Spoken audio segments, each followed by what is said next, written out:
Cuando entré a esa sala del tribunal, el abogado más caro de la ciudad dejó caer su portafolio, se puso pálido como la cera y se inclinó ante mí con respeto. Mi entenado Diego me miraba sin entender nada. Él me había llamado una simple ama de casa sin educación que manipuló a su padre. Contrató al mejor abogado de todo el estado para destruirme y quedarse con la fortuna que mi difunto esposo me había dejado. Pero lo que ninguno de los dos sabía es que yo no era quien ellos creían. Y cuando la verdad salió a la luz, la expresión de terror en sus rostros fue algo que jamás olvidaré. Porque resulta que esa simple ama de casa tenía un pasado que jamás imaginaron. Sigue mi historia hasta el final y comenta la ciudad desde donde me estás viendo para saber qué tan lejos ha llegado mi relato. Todo comenzó el día del funeral de Roberto, mi esposo durante 15 años. Yo estaba de pie junto a su ataúd, con el corazón destrozado, cuando Diego se acercó con una sonrisa que no llegaba a sus ojos. Ni siquiera esperó a que terminara el velorio para mostrar su verdadera cara. Mientras los demás invitados todavía estaban en la sala, él me jaló del brazo y me llevó aparte. Con voz fría, me dijo que necesitábamos hablar sobre la herencia de su padre, que había cosas que aclarar. Yo todavía no podía procesar que Roberto ya no estaba conmigo y este hombre ya estaba pensando en dinero. Mi nombre es Elena Márquez y tengo 68 años. Conocí a Roberto cuando yo tenía 53. Él era viudo, un empresario exitoso, dueño de varias propiedades en la ciudad y con inversiones importantes. Yo trabajaba como encargada de limpieza en uno de sus edificios comerciales. Sí, exactamente lo que Diego siempre me echó en cara. Yo limpiaba oficinas, trapeaba pisos, vaciaba basureros. No me avergüenza decirlo porque el trabajo honesto nunca ha sido motivo de vergüenza para mí. Roberto y yo nos conocimos una noche que él se quedó trabajando hasta tarde. Yo llegué a limpiar su oficina y conversamos. Él era un hombre solitario, cansado del mundo de apariencias en el que vivía. Yo era una mujer simple, honesta, que había trabajado toda su vida para mantener a mis propios hijos después de quedar viuda muy joven. Nos hicimos amigos primero. Él valoraba que yo le hablara con la verdad, sin interés, sin pretensiones. 6 meses después me invitó a cenar. 1 año después nos casamos en una ceremonia pequeña, íntima, solo con mis hijos y algunas amistades cercanas. Diego ni siquiera asistió. Desde el primer día, el hijo de Roberto me dejó claro que yo no era bienvenida en la familia. Para él, yo era una aprovechada, una mujer que había seducido a su padre para robarle su dinero. No importaba que Roberto fuera inmensamente feliz a mi lado. No importaba que yo jamás le pedí nada, que seguí trabajando incluso después de casarnos porque no me gustaba depender de nadie. Diego solo veía lo que quería ver. Una mujer de clase trabajadora que no merecía estar al lado de su padre millonario. Durante esos 15 años de matrimonio, yo cuidé a Roberto con todo mi amor. Dejé mi trabajo solo cuando él enfermó de cáncer hace 3 años. Me dediqué en cuerpo y alma a cuidarlo. Yo era quien le daba sus medicinas a las 3 de la mañana, quien lo acompañaba a las interminables sesiones de quimioterapia, quien le sostenía la mano cuando el dolor era insoportable, quien le cocinaba sus comidas favoritas cuando apenas podía probar bocado, quien le limpiaba cuando la enfermedad le quitaba la dignidad, quien dormía en un sillón junto a su cama para estar cerca si me necesitaba en la noche. Y Diego aparecía 1 vez al mes, si acaso, siempre con prisa, siempre con su teléfono en la mano atendiendo llamadas de negocios. Pasaba 20 minutos junto a la cama de su padre y luego se iba con alguna excusa. Pero eso sí, siempre encontraba tiempo para preguntarle a Roberto sobre sus inversiones, sobre sus propiedades, sobre su testamento. Yo escuchaba esas conversaciones y sentía asco. Roberto también lo notaba. Veía la decepción en sus ojos cada vez que su hijo se marchaba. Una tarde, 2 meses antes de morir, Roberto me tomó de la mano y me dijo que había actualizado su testamento. Me explicó que me dejaba todo, la casa, las propiedades, las inversiones, las cuentas bancarias, todo. Yo le dije que no era necesario, que Diego era su hijo y merecía su herencia. Pero Roberto negó con la cabeza. Me dijo que Diego nunca había necesitado nada, que él le había pagado los mejores colegios, la universidad en el extranjero, que le había dado un puesto ejecutivo en sus empresas, que Diego tenía su propio dinero, su propia vida, y que yo, en cambio, había sacrificado todo para estar a su lado en los momentos más difíciles, que yo merecía vivir el resto de mis años sin preocupaciones económicas. Yo lloré ese día, no por el dinero, sino porque Roberto me veía, me valoraba, reconocía mi amor y mi sacrificio. Para mí eso valía más que cualquier fortuna. Le prometí que si algo le pasaba, yo honraría su memoria y usaría esos recursos con sabiduría. Él me besó la frente y me dijo que confiaba en mí completamente, que yo era la mejor decisión que había tomado en su vida. Cuando Roberto murió, yo estaba destrozada. Habíamos construido una vida hermosa juntos. Él me trataba como una reina. Me respetaba, me admiraba, valoraba mi opinión. Juntos viajamos, reímos, compartimos sueños. Él llenó mis últimos años de felicidad después de décadas de trabajo duro y soledad. Perderlo fue como perder una parte de mi alma. El día que el abogado de Roberto leyó el testamento, Diego estaba sentado frente a mí con esa sonrisa arrogante que siempre llevaba. Estaba seguro de que recibiría todo. Cuando el abogado comenzó a leer y quedó claro que Roberto me había dejado la totalidad de su patrimonio, la cara de Diego se transformó. Primero fue sorpresa, luego incredulidad, después furia absoluta. Se puso de pie de un salto y comenzó a gritar. Me llamó manipuladora, interesada, bruja. Dijo que yo había envenenado la mente de su padre, que había aprovechado su enfermedad para controlarlo, que ese testamento no era válido porque su padre no estaba en sus cabales cuando lo firmó. El abogado, el licenciado Hernández, intentó calmarlo. Le explicó que Roberto había estado completamente lúcido cuando actualizó su testamento, que incluso había una evaluación psicológica que confirmaba su capacidad mental. Pero Diego no quería escuchar razones. Salió de esa oficina jurando que me iba a destruir, que iba a recuperar lo que le pertenecía, que yo no iba a disfrutar ni un peso de ese dinero. Yo volví a la casa que había compartido con Roberto con el corazón pesado. No me importaba el dinero, nunca me había importado, pero me dolía el odio de Diego.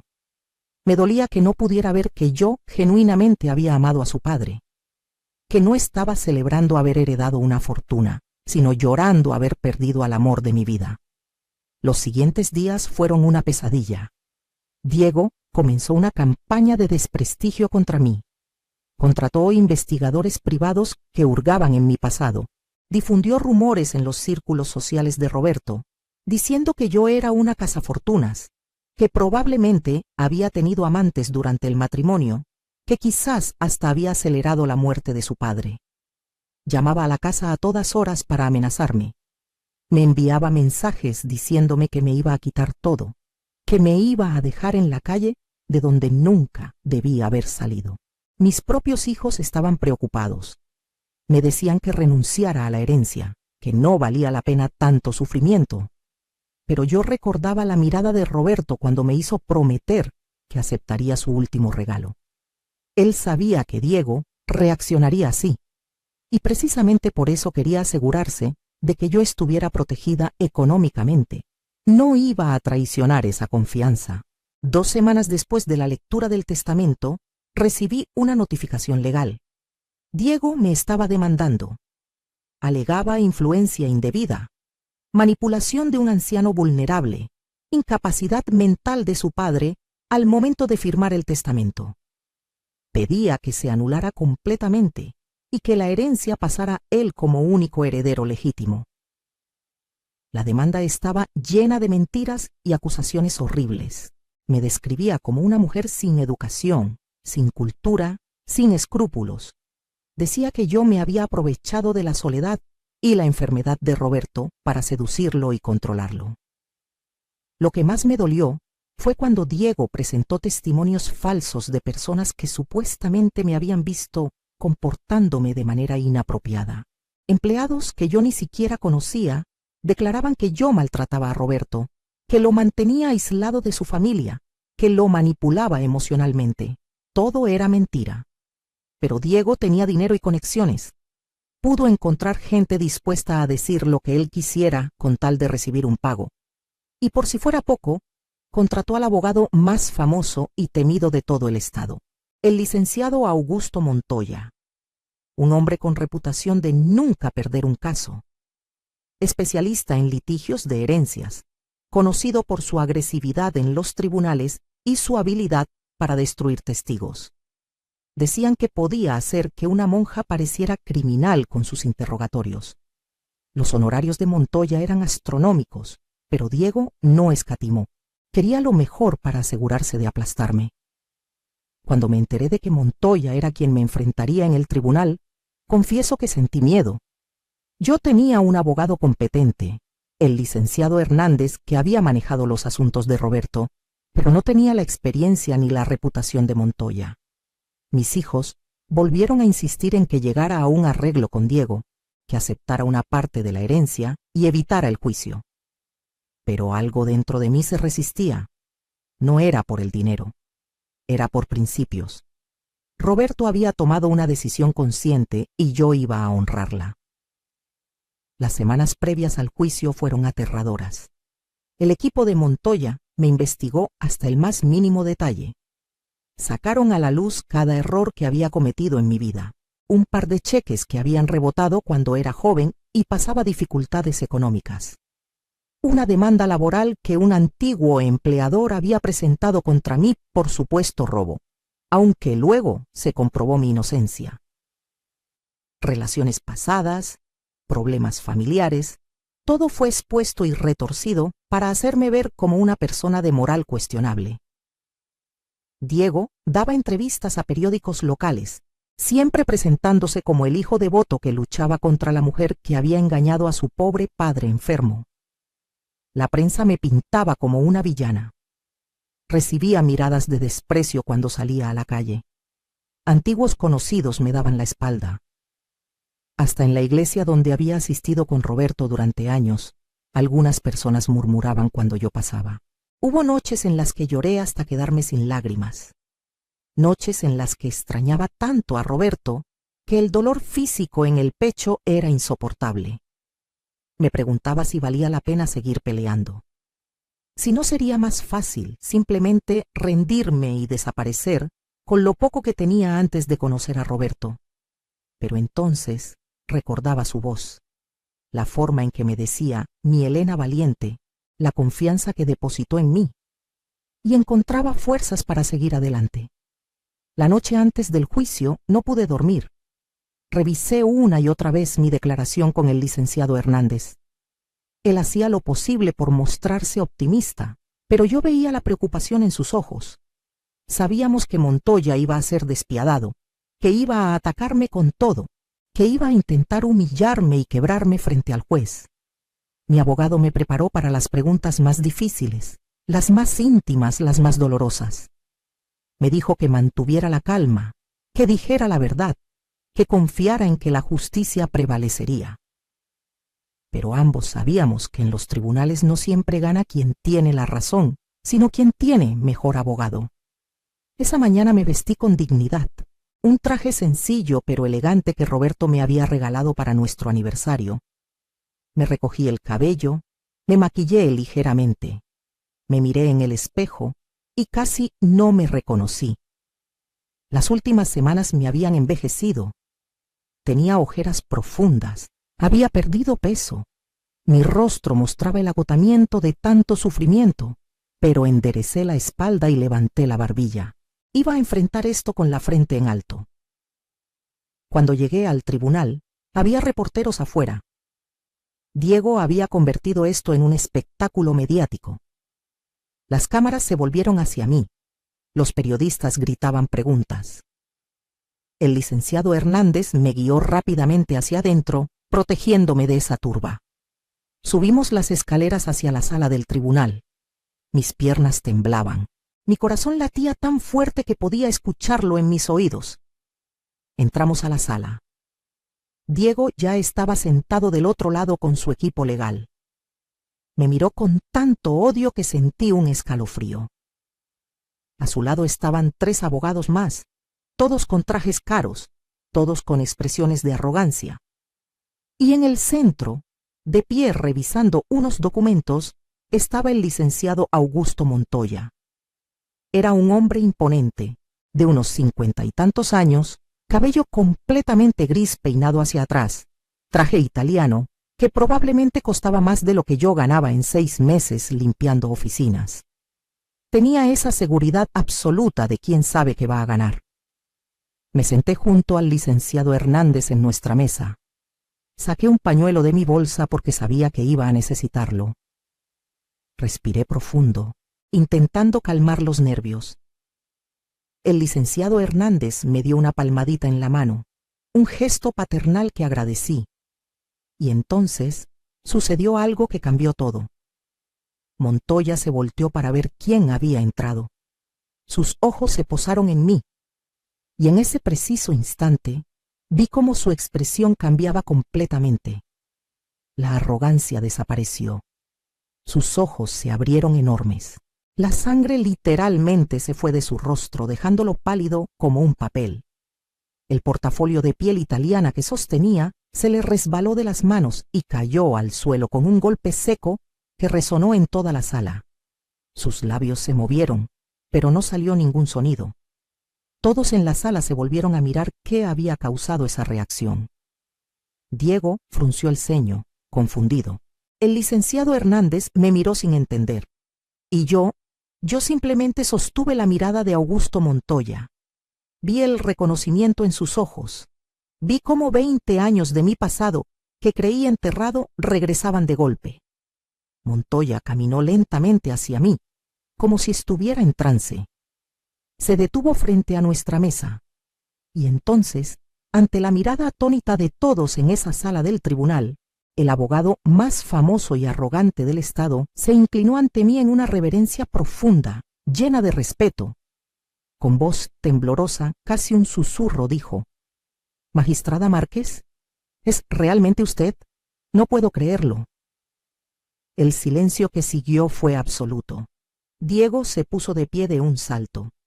«¿Qué está pasando aquí? Magistrada, ¿de qué está hablando?» Su voz era estridente, llena de confusión y pánico creciente. Yo miré a Augusto Montoya directamente a los ojos y dije con voz calmada: «Licenciado Montoya, han pasado muchos años». Él negó con la cabeza, todavía en shock. «Magistrada, yo no sabía. No tenía idea de que usted era la señora Torres. Jamás hubiera aceptado este caso si hubiera sabido». Diego prácticamente gritó: «¿Alguien puede explicarme qué demonios está pasando?». Montoya se volvió hacia su cliente con expresión de horror. «Señor Torres, tengo que renunciar a este caso inmediatamente. No puedo continuar». «¿Cómo que renunciar? Estás loco. Te pagué una fortuna. ¿Por qué esta mujer te causa tanta impresión?». Diego estaba rojo de ira. Montoya respiró profundo y dijo en voz alta, para que todos escucharan: «Porque esta mujer no es una simple ama de casa sin educación, como usted me dijo. Esta mujer es la doctora Elena Márquez Sandoval, licenciada en Derecho por la Universidad Nacional, con mención honorífica, especializada en Derecho Civil, con un doctorado de la Universidad de Buenos Aires. Fue jueza de primera instancia durante 15 años en la capital. Luego ascendió a magistrada de la Sala Civil del Tribunal Superior. Fue una de las juristas más respetadas del país. Yo fui su pasante cuando apenas comenzaba mi carrera. Ella fue mi mentora. Todo lo que soy como abogado se lo debo a ella». El silencio en la sala era sepulcral. Diego me miraba como si le hubieran abofeteado. Su boca se abría y cerraba sin poder articular palabra. Los otros abogados de su equipo se miraban entre sí, pálidos. Montoya continuó, ahora mirándome directamente: Magistrada Márquez fue conocida por su integridad inquebrantable, por su brillantez legal, por sus sentencias justas que sentaron precedentes importantes. Se retiró hace 20 años después de un caso que la afectó profundamente. Desapareció de la vida pública. Nadie sabía qué había sido de ella. Y ahora descubro que estaba aquí, viviendo una vida tranquila, y yo, su antiguo alumno, vengo a atacarla con mentiras y acusaciones. Magistrada, le pido perdón de rodillas. Y efectivamente, Augusto Montoya se arrodilló frente a mí en medio de esa sala del tribunal. Un hombre que cobraba $1000 por hora, que nunca perdía un caso, que era temido por abogados de todo el país, estaba de rodillas pidiendo perdón. Yo le extendí la mano y le dije suavemente: levántate, Augusto, no tienes por qué pedir perdón. Solo estabas haciendo tu trabajo con la información que te dieron. La culpa no es tuya, sino de quien te mintió sobre quién soy. Montoya se levantó, pero su expresión era de profunda vergüenza. Se volvió hacia Diego y dijo firmemente: Señor Torres, renuncio formalmente a su representación en este momento. Le reembolsaré cada peso que me pagó. No puedo y no voy a proceder contra la magistrada Márquez. Es más, si ella me lo permite, me gustaría ofrecerle mis servicios para defenderla de esta demanda absurda. Diego finalmente encontró su voz. Esto es ridículo. No me importa quién haya sido esta mujer. Ella manipuló a mi padre, se aprovechó de él. Fue entonces cuando decidí hablar. Me puse de pie lentamente. Toda la sala me miraba con atención. Miré a Diego directamente a los ojos y dije: Diego, te voy a contar algo que tu padre me hizo prometer que no revelaría mientras vivieras en la ignorancia. Pero creo que ha llegado el momento de que sepas la verdad. Cuando conocí a Roberto, yo ya estaba retirada de la judicatura desde hacía años. Me retiré después de un caso particularmente doloroso en el que tuve que quitarle la custodia de sus hijos a una madre, una decisión correcta legalmente, pero que me destrozó emocionalmente. Decidí que había dado suficiente de mi vida al sistema legal. Quería paz, quería anonimato, quería hacer algo simple con mis manos. Así que tomé un trabajo limpiando oficinas. Nadie sabía quién era. Usaba el apellido de mi primer esposo, Torres, en lugar de mi apellido profesional. Era simplemente Elena, la señora de la limpieza. Tu padre eventualmente descubrió quién era yo. Un día me encontró leyendo un tratado de derecho civil en mi hora de descanso. Me hizo preguntas. Al principio intenté evadirlas, pero Roberto era persistente. Finalmente le conté la verdad. ¿Y sabes qué hizo? Se enamoró aún más de mí. No por mi título o mi pasado prestigioso, sino porque vio en mí a una mujer de principios, una mujer que había elegido la humildad sobre la vanidad, el trabajo honesto sobre vivir de glorias pasadas. Diego negaba con la cabeza. No, no te creo. Si fueras tan importante, ¿por qué estarías limpiando pisos? Es ridículo. Montoya intervino. Señor Torres, todo lo que dice la magistrada es verificable. Sus sentencias están en los archivos públicos. Su retiro fue noticia en su momento, aunque ella pidió privacidad y los medios respetaron su solicitud. Hay fotografías de ella en ceremonias oficiales, artículos académicos que escribió, casos famosos que presidió. Puedo conseguir toda esa documentación en 24 horas si es necesario. Yo continué. No te pedí que me creyeras, Diego. Los hechos hablan por sí mismos, pero hay algo más que necesitas saber. Tu padre no solo me dejó su fortuna porque me amaba, me la dejó porque sabía exactamente quién eres tú. ¿Qué se supone que significa eso? Diego estaba sudando ahora. Significa que tu padre sabía de tu empresa fantasma en las Islas Caimán. Sabía que durante años desviaste fondos de sus compañías para tu beneficio personal. Sabía de las inversiones fraudulentas que hiciste a nombre de él sin su autorización. Sabía que falsificaste su firma en documentos legales en al menos 3 ocasiones. Roberto lo sabía todo, Diego. porque yo lo ayudé a investigarte. Diego se puso blanco. Eso es mentira. No tienes pruebas de nada. Abrí mi bolso y saqué una memoria USB. ¿Quieres apostar?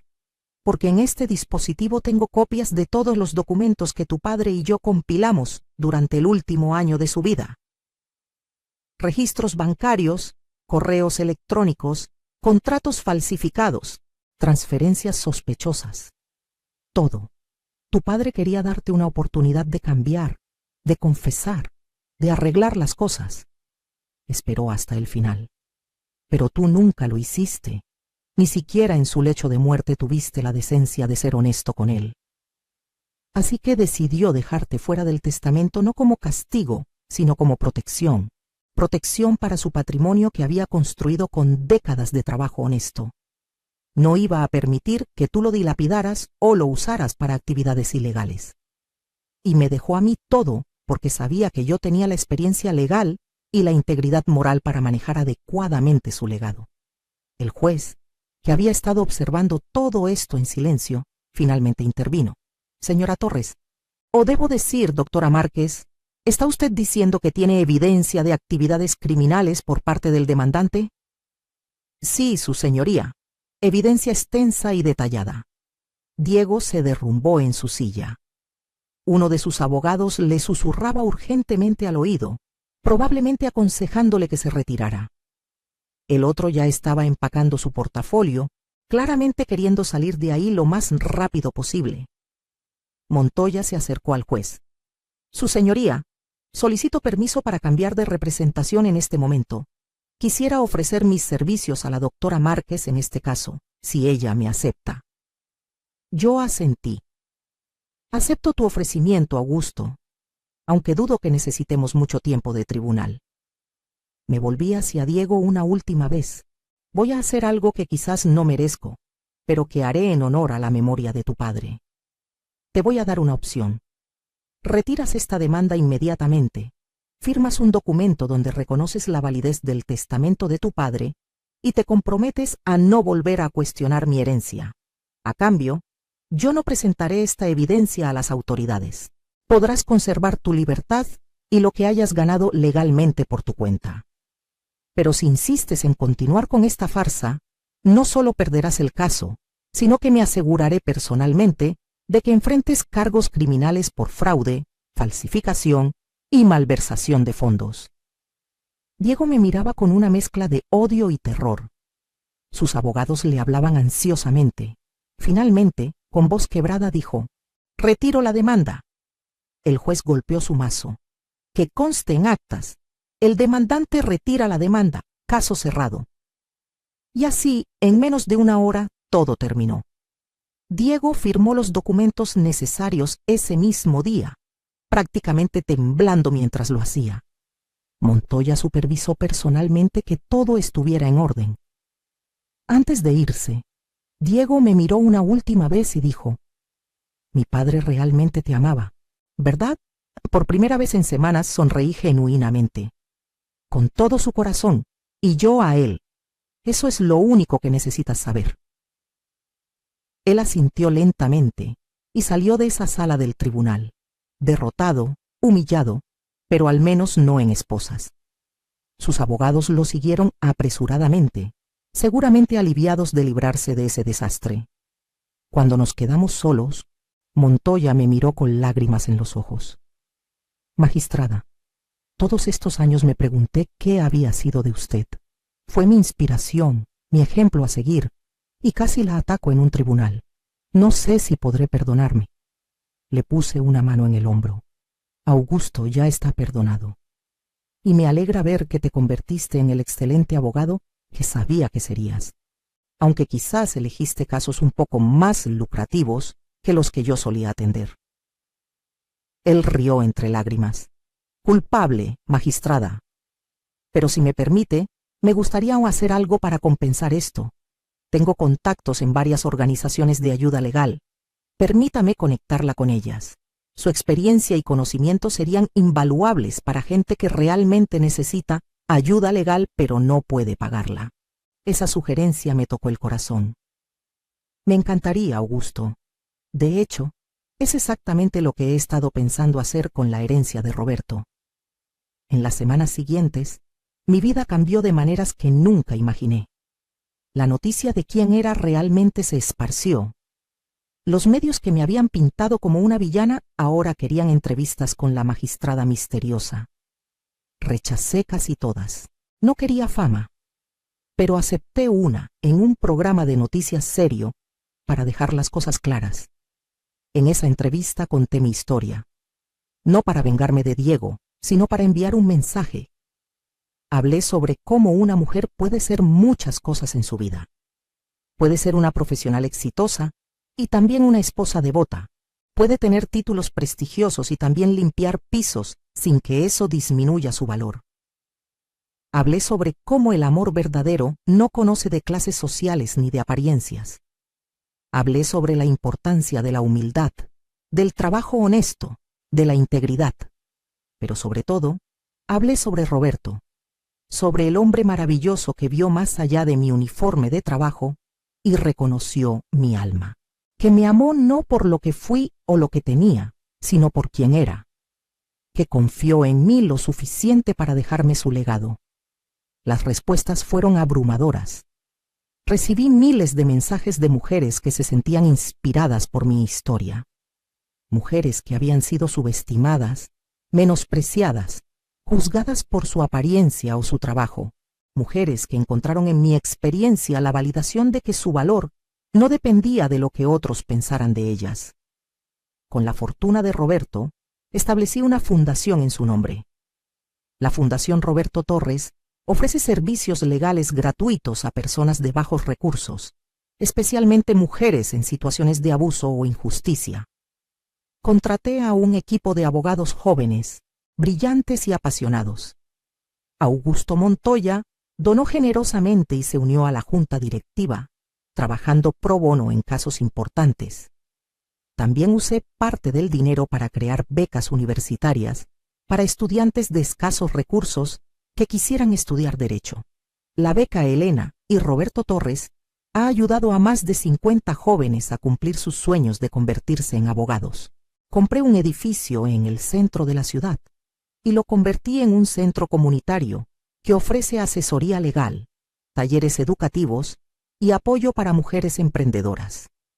Le puse Casa Elena, no por vanidad, sino porque quería que fuera un hogar para quienes no tenían a dónde ir.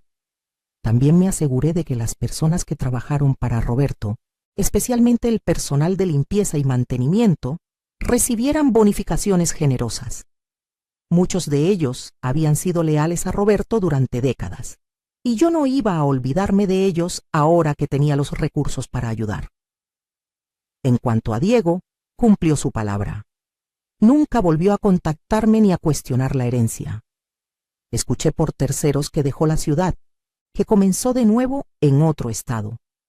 Parte de mí espera que haya aprendido algo de todo esto, que haya entendido que el dinero obtenido con deshonestidad nunca trae verdadera felicidad. Pero eso ya no es mi problema, ni mi responsabilidad. Mis propios hijos estaban increíblemente orgullosos de mí. Ellos sabían sobre mi pasado como magistrada, por supuesto, pero nunca imaginaron que todo esto sucedería. Me apoyaron incondicionalmente durante todo el proceso, y ahora trabajan conmigo en la fundación, ayudando a administrarla y asegurándose de que el dinero se use correctamente. Volví a ejercer el derecho, no en tribunales, pero sí asesorando casos importantes. Descubrí que mi retiro de 20 años no había oxidado mi mente legal. Si acaso, la había afilado. Tenía la experiencia de vida, la humildad del trabajo manual y el conocimiento técnico de décadas de estudio. Era una combinación poderosa. Pero más allá de todo eso, recuperé algo que había perdido hacía mucho tiempo, mi propósito. Durante años viví en el anonimato, escondida, tratando de olvidar el dolor que el sistema legal a veces causa, incluso cuando se hace justicia. Limpiando pisos encontré paz, es cierto, pero con Roberto encontré amor. Y ahora, con su herencia, encontré la manera de combinar todo, mi experiencia, mi pasión por la justicia y los recursos para hacer una diferencia real. Han pasado 3 años desde aquel día en el tribunal. Tengo 71 años ahora. Mi cabello es completamente blanco. Mi rostro tiene más arrugas. Mis manos muestran las huellas del tiempo. Pero mi espíritu está más vivo que nunca. Todas las mañanas me despierto en la casa que compartí con Roberto. He mantenido todo exactamente como estaba cuando él vivía. Sus libros en el estudio, sus fotografías en las paredes, su aroma todavía impregnado en su sillón favorito. Algunas personas me dicen que debería redecorar, seguir adelante. Pero esta casa es mi conexión con él, y no estoy lista para soltarla. Le hablo a Roberto todos los días. Le cuento sobre la fundación, sobre las vidas que estamos cambiando, sobre las victorias legales que hemos conseguido. Le cuento cómo Augusto se ha convertido en un aliado invaluable, cómo ha redescubierto su pasión por la justicia más allá de las ganancias. Le cuento sobre las mujeres que vienen a casa Elena buscando ayuda y salen empoderadas, educadas, listas para pelear por sus derechos. A veces pienso en cómo habría sido mi vida si Diego hubiera ganado, si yo hubiera sido demasiado orgullosa o demasiado asustada para revelar quién era realmente. Si hubiera dejado que me aplastara y me quitara todo, probablemente estaría de vuelta limpiando oficinas, sin los recursos para ayudar a nadie, sin la oportunidad de hacer esta diferencia. Pero no fue así como sucedió. Y no fue suerte. Fue la consecuencia de decisiones que tomé a lo largo de toda mi vida. La decisión de estudiar y educarme a pesar de venir de una familia humilde. La decisión de trabajar con integridad durante mi carrera judicial. La decisión de retirarme con dignidad en lugar de volverme cínica. La decisión de amar a Roberto con todo mi corazón sin importar lo que otros pensaran. Y finalmente, la decisión de pelear por lo que él quiso para mí, de honrar su última voluntad. Hay una lección en todo esto que quiero compartir con cada mujer que me escucha o me lee. Nunca permitas que nadie defina tu valor. No importa cuál sea tu trabajo, tu edad, tu nivel educativo, tu clase social. Tu valor está en tu carácter, en tu integridad, en tu capacidad de amar y trabajar con honestidad.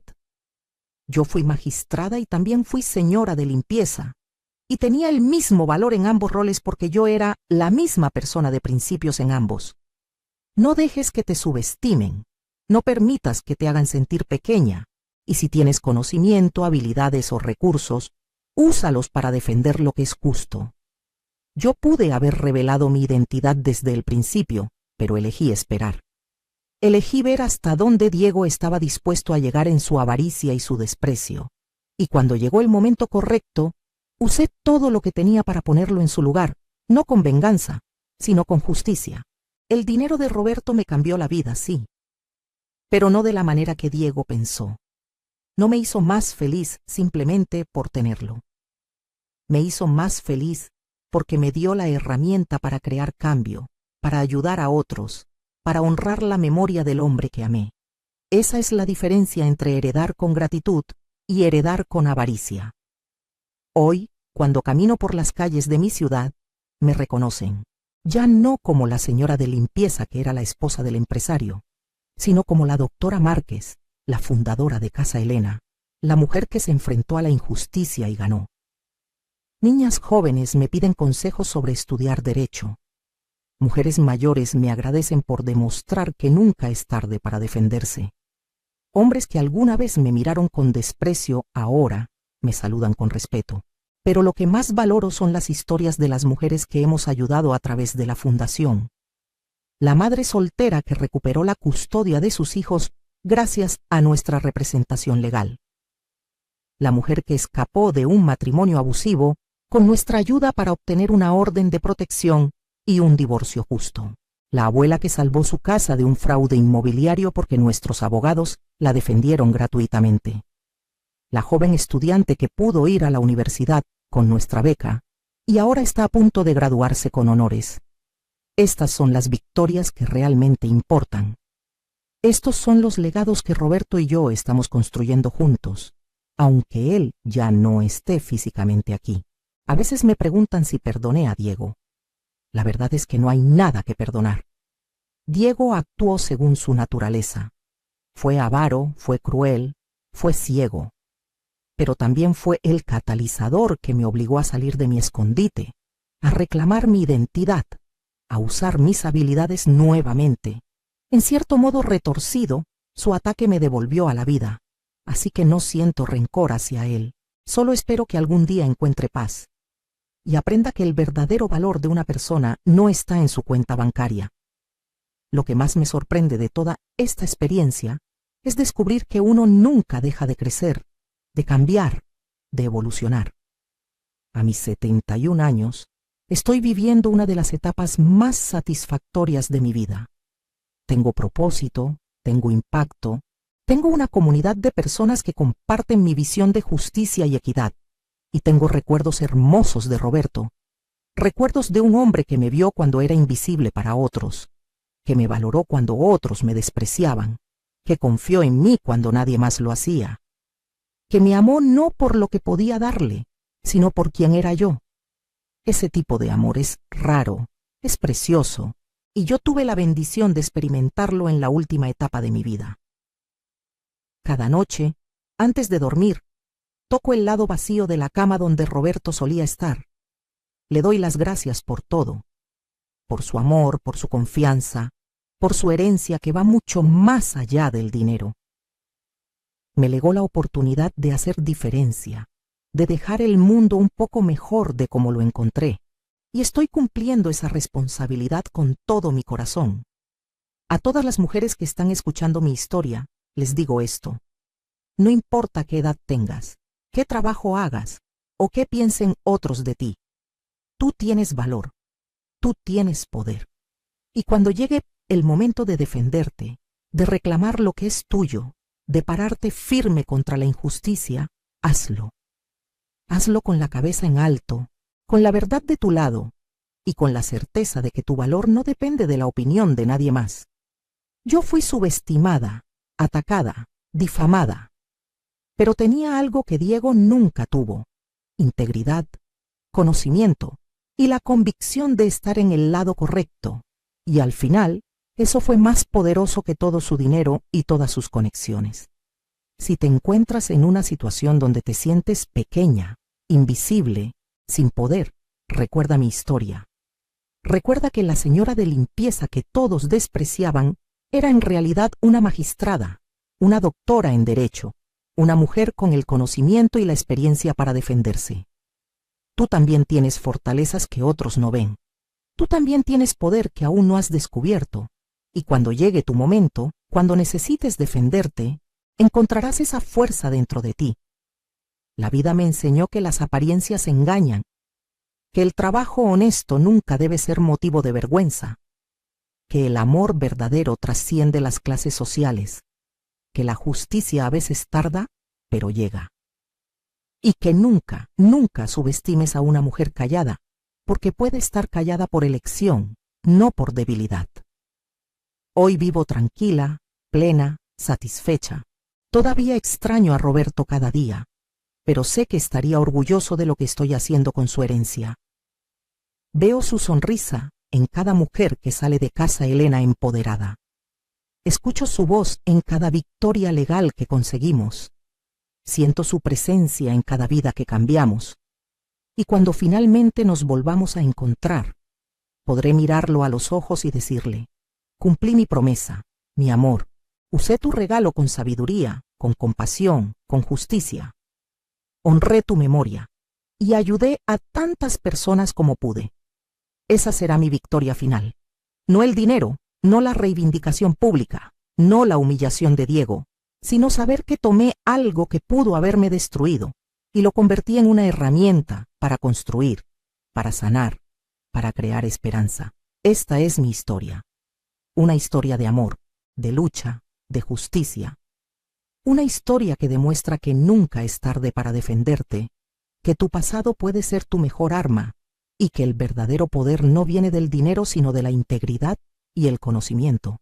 ¿Qué harías tú en mi lugar? ¿Cómo usarías una segunda oportunidad para hacer diferencia? Comenta abajo, comparte tu historia. Porque todas tenemos una historia de lucha, de superación, de momentos donde tuvimos que ser más fuertes de lo que pensábamos posible. Y al compartirlas, nos fortalecemos mutuamente. Creamos una red de apoyo, de inspiración, de esperanza. Ese es el verdadero legado que quiero dejar. No solo la fundación, no solo el dinero bien usado, sino la inspiración para que otras mujeres sepan que ellas también pueden defenderse, pueden ganar, pueden transformar su dolor en propósito, porque al final eso es lo que realmente importa.